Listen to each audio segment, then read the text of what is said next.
Hello, America. Oh, we're on. Sorry, I didn't hear the music. Hello and welcome to the program. There we are. I want to talk to you tonight. First, I want to give you some real quick headlines. General Stanley McChrystal came to Washington today to receive the punishment. Unfortunately, to be consistent, I think he deserved. General shouldn't say things about the president unless he says them to the president's face behind closed doors. We're replacing him now with General Petraeus, an incredibly honorable man. Pray for our troops tonight. Then we have Rahm Emanuel, reportedly on his way out the door. I doubt this has anything to do with the Blagojevich trial. Surely nothing shady will come to light in those hearings that will make the president look bad, and that's why they would be distancing themselves in advance. No. And the earth-loving, stop the seas from rising Obama administration is now blocking the building of sand berms meant to protect the Gulf coastline. I thought the offshore drilling ban was about saving the coastline and the earth. This is the second time now he has hacked the environmentalists off. He has never waived the Jones Act to allow cleanup to help from foreign ships. This one really bothers me. Why wouldn't he do that? One word, unions. And that's where we focus tonight. I'll give you more on that in a minute. But I do have to mention this before we start. This picture from yesterday.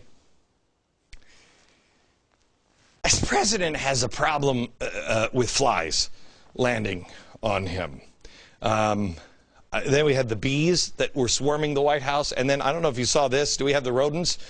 Here's the president giving a speech, and the little rat running out watches. Okay. I don't know if he's Dr. Doolittle or what exactly. Do you remember this from the live interview? I've never seen that before. Hello. Yes. Okay. Now flies landing on his mouth as he's speaking yesterday. I'm not sure what to make of it. It might be that there's a lot of BS and flies are... But the president's ability to attract rodents and insects is kind of creepy. And in a completely unrelated note, we have an Andy Stern update for you tonight.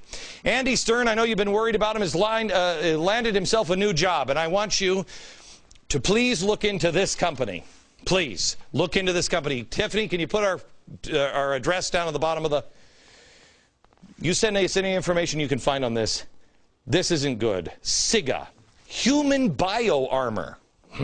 He's going to be on the board of directors for this drug manufacturer, SIGA. They, don't worry about it. This is all they do. They design and develop novel countermeasures to prevent and treat serious infectious diseases with an emphasis on biological warfare defense. How? Andy Stern and biowarfare.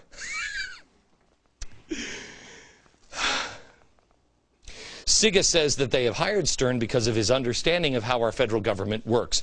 Again, completely unrelated, news of Stern's hiring caused some action in SIGA's stock. The low point yesterday, you're going to love this, 666. No biggie. At least the president isn't attracting flies. I don't know if the president is Dr. Doolittle, and I don't know what all of this means yet, but we're looking into it.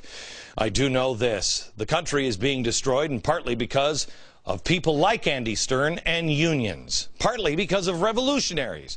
Tonight and tomorrow we concentrate on those two things, labor unions and revolutionaries. Roll up your sleeves, start the DVR, because there's a lot of work to do tonight.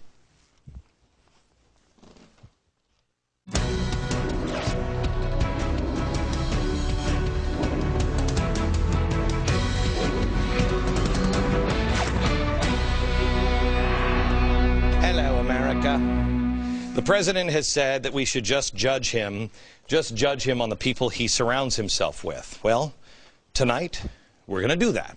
We'll look at the people he surrounds himself with, radical Marxist and unions. But we're not going to do this in the usual way that this show has. We're going to look at history. History of the unions. Who is the most frequent guest of the White House? Former president of SEIU, Andy Stern. Here's how the president describes his relationship with SEIU. Just imagine what we could do together. Imagine having a president whose life work was your work. Okay. It's almost like he has put the concerns of the unions ahead of everything else. including car companies, you, and the earth.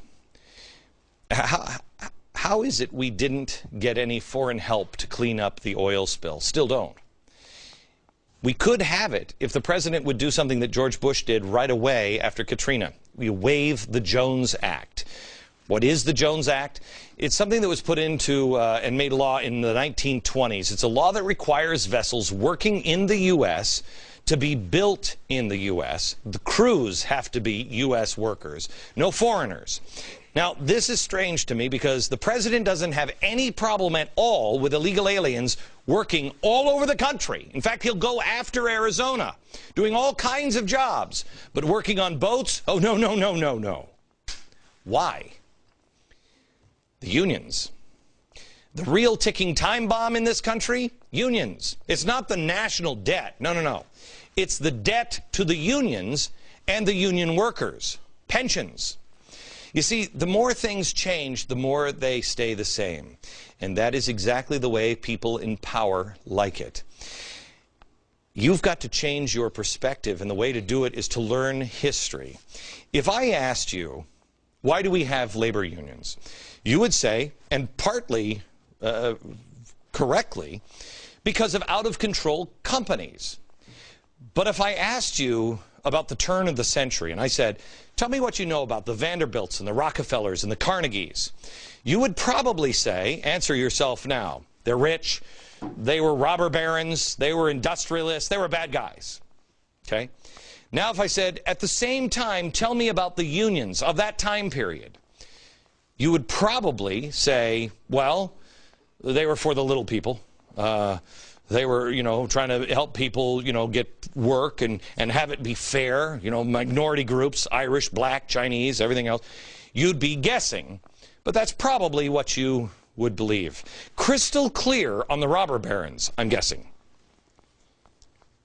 My question is to you, why is it that the Marxist, the communist, and the progressive unions have a history that is kind of fuzzy and happy, and yet the capitalist robber barons are crystal clear in your mind? All you remember about unions is stuff like this growing up.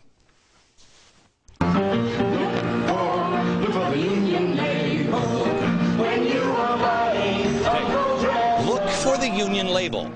When I put the glasses of history on your face, you will not ever be able to think of look for the union label the same way ever again. Do you know where that started? Look for the union label? Oh, by the end of the hour, you will. And there's a good reason. There's a good reason nobody wants you to know where that came from. Do you know this guy? Do you have any idea who he is? Do you even know what this is? How about this one? Do you know what this one is? This is a very important day in American history. Very important day. How about this? You know what this is? This is the Exclusion Act of 1882. It affected millions of people. Millions of people. It's a racist document that millions of people. Now, it looks really old, right? It is. It's from the labor unions. And up until 1960s, still in effect. Changed many times. You will understand what this is. You need to understand history. And when you understand history, you'll understand why the unions act the way they do today and why the politicians act the way they do today. Here are the facts on unions. They are destroying the countries, not just ours, but all around the world, with their out-of-control pensions. What's happened in Greece? Unions. What's happening here? Unions. This we showed you last night. This is the pension liability. Pension liability, this is for Illinois. Just the top 100 Illinois school administrators alone, 100 people are owed $887 million. Take this administration. Where's Gary? Here's Gary. Take Gary here. He's made $306,000 in 2007. He doesn't have any more years to retire. He's worked for them for 35 years at that salary. He's now owed in his retirement $9 million. Now, Illinois, how do you pay for that? How do you pay for it? You don't.